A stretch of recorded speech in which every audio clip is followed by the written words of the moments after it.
Good morning, student. আজি আমি আৰম্ভ কৰিবলৈ লৈছো কাৰেক্ট টেন্স ফৰ্ম, যাক কাৰেক্ট ফৰ্ম অফ টেন্স বুলি কোৱা হয়। ইয়াৰ নিয়ম সম্পৰ্কে তোমালোকে আগত পঢ়িছাই। আজি আমি প্ৰেক্টিছলৈ যাম। প্ৰেক্টিছত কেইটামান কনফিউজিং সেন্টেন্স লৈ আজি তোমালোকৰ মাজলৈ আহিছো। আহচোন আমি সেন্টেন্স কেইটালৈ গুচি যাম। প্ৰথমটো sentence, we read our lessons when the lights went out. ইয়াত ছটা সেন্টেন্স অনা হৈছে যদিও তাত তিনিযোৰ কনফিউজিং সেন্টেন্স আছে, মানে এটাৰ লগত ইটো। এক নম্বৰে দুই নম্বৰৰ লগত কনফিউজ হয়, তিনিয়ে চাৰিৰ লগত কনফিউজ, আৰু পাঁচে ছয়ৰ লগত কনফিউজ। এই কনফিউজ কেইটা ভাঙিবৰ কাৰণেই আজি আহিছো। তো ইয়াত we read our lessons when the lights went out, যেতিয়া লাইট গুচি গৈছিল তেতিয়া কি হৈছিল? ইয়াত past tense আছে, এইডোখৰ যিহেতু past tense ত আছেই, when the light went out, এইটো আমি জানোৱেই, এইটো সহজেই, এইটো কনফিউজিং নহয়। এইটো কি আমি জানো, যিহেতু when আছে, when থাকিলে আমাৰ past continuous হয়, সেইটো এটা নিয়ম। নাইবা ইয়াত অতীত কালৰ এটা কাম হৈ আছে বাক্যটোত, went out গুচি গৈছিল, ইটো continuous হ'ব বুলি আমি জানো। এতিয়া আমি লিখি দিম এনেদৰে।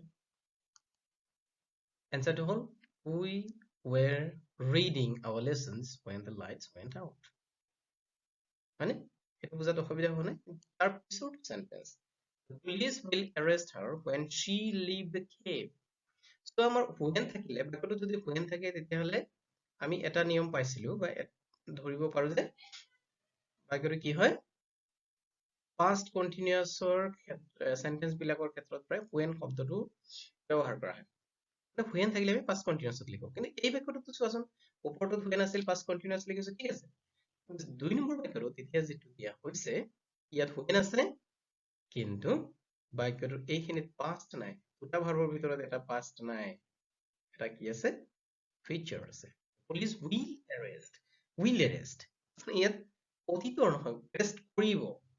আৰু যেতিয়া বাক্যটোত when থাকিলেও, বাক্যটো যেতিয়া এটা ভাৰ্ব future হয়, তেতিয়া এইটো পাৰ্ট কি হৈ যাব, simple present হৈ যাব। simple present কি হলে আমি কি হ'ব জানো? simple present কি ভাৰ্বৰ লগত কি হয়, subject আনো, subject যিহেতু third person singular number, she লগত কি হ'ব, has বা ed যোগ হ'ব। The police will arrest her when she leaves the cave। cave to leave কৰাৰ পিছতেই, গুহা ত্যাগ কৰাৰ পিছতেই পুলিচে তাইক arrest কৰিব। তাৰ পিছৰটো পেয়াৰ হৈছে, the boys stay in this hostel since 2011। ল'ৰাবোৰে এই হোষ্টেলত কিমান দিন ধৰি আছে, কিমান দিন ধৰি নহয়, কিমান চনৰ পৰা আছে, 2011 চনৰ পৰা আছে। এইটো আমি জানো 11 চনৰ পৰা আছে, since আছে, মানে অতীতত আৰম্ভ হৈ বৰ্তমানলৈকে চলি আছে। এনে কাম বিলাকৰ ক্ষেত্ৰত আমি present perfect continuous tense ব্যৱহাৰ কৰো। তেনেকৈ present perfect continuous কি হয়, subjectৰ লগত, subject যদি plural হয় বা first person বা second person হয়, তেতিয়াহ'লে তাৰ লগত have হয়। যদি আমি the boys have been staying in this hostel since 2011, এইটো কনফিউজিং নহয়, কিন্তু কনফিউজিংটো হৈছে এই বাক্যটো চোৱা, the boy worked in this factory from 2011 to 2015। হয়নে? ইয়াতো অতীত কালতে আৰম্ভ হৈছে, 2011 to 2015, 2011 চনত আৰম্ভ হৈ 2015 চনত শেষ হৈছে। হয়নে?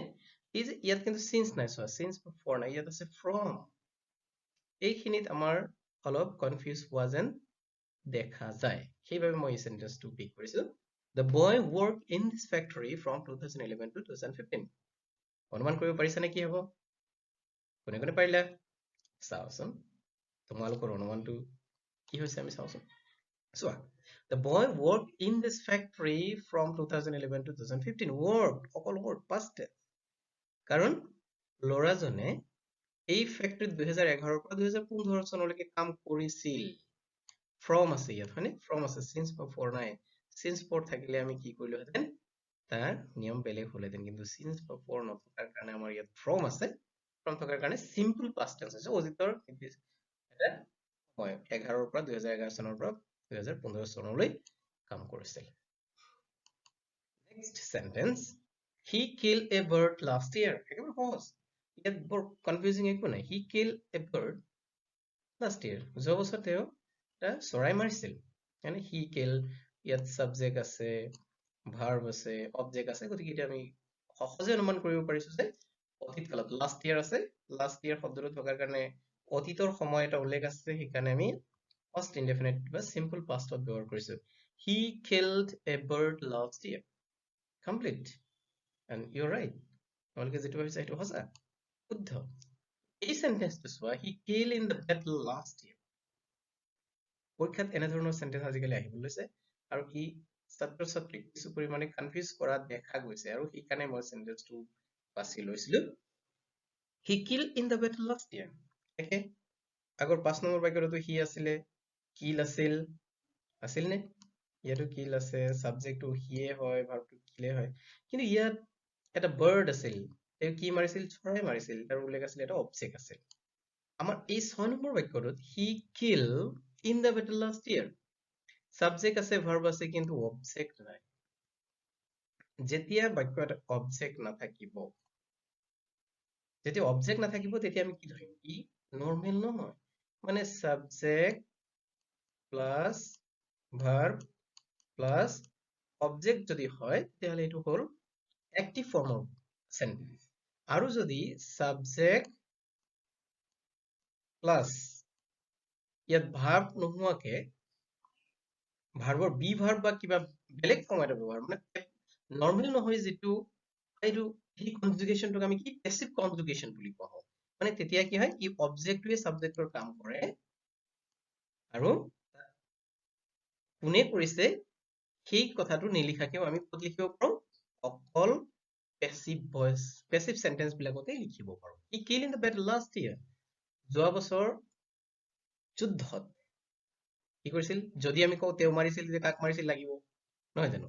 গতিকে সেইটো পেটাৰ্ণ মানে এক্টিভ পেটাৰ্ণটো শুদ্ধ নহ'ল, সেইটো আমি অপশ্যন বাচিব লাগিব, কাৰণ এইটো হয় নহয়। যদি আমি কৰো he was killed in the battle last year, was টো এইকাৰণে লাগিব কাৰণ last year আছে, মানে অতীতৰ হয়, এইকাৰণে was. He was killed in the battle last year, যদি আমি এনেকে দিওঁ তেতিয়াহ'লে he was killed in the battle last year. তেখেত যোৱা বছৰ যুদ্ধৰ মৃত্যু হৈছিল, তেখেতৰ মৃত্যু হৈছিল। এনেকে দিয়াৰ লগে লগে পেসিভত দিয়াৰ লগে লগে কি হয়, ইয়াত যিটো সাবজেক্ট থাকিব, পেসিভৰ সেন্টেন্সৰ যিটো সাবজেক্ট হয়, এই সাবজেক্টক কামটো কৰা হয়, ভাৰ্বটো সেই সাবজেক্টক কৰা হয়। গতিকে কিলটো কাক কৰা হৈছিল? এই সাবজেক্ট মানে he, কিল কৰা হৈছিল। এনেকৈ এই কনফিউজিং সেন্টেন্স কেইটা বাছিব পাৰো। চাওচোন আমি কিমান শিকিলো, তাৰ বাবে কেইটামান When I passed the shop, she cleaned the car. চাবা, when আছে, past আছে, ভিতৰ আছে, বাকিখিনি কৰিবা আৰু when দিও দে। They work in this village since 1999. Since আছে, 1999 পৰা কাম কৰি আছে। বুজি পাইছা নিশ্চয়, লিখিবা। The man take to hospital. চোৱা, মানুহজনে the man take to hospital. Subject আছে, verb আছে, ইয়াতো object নাই দেই। Object নাথাকিলে কি হ'ব, কি pattern হ'ব ধৰিব পাৰিছা, লিখিবা। He do this his duty from 1999 to 2019. He do his duty.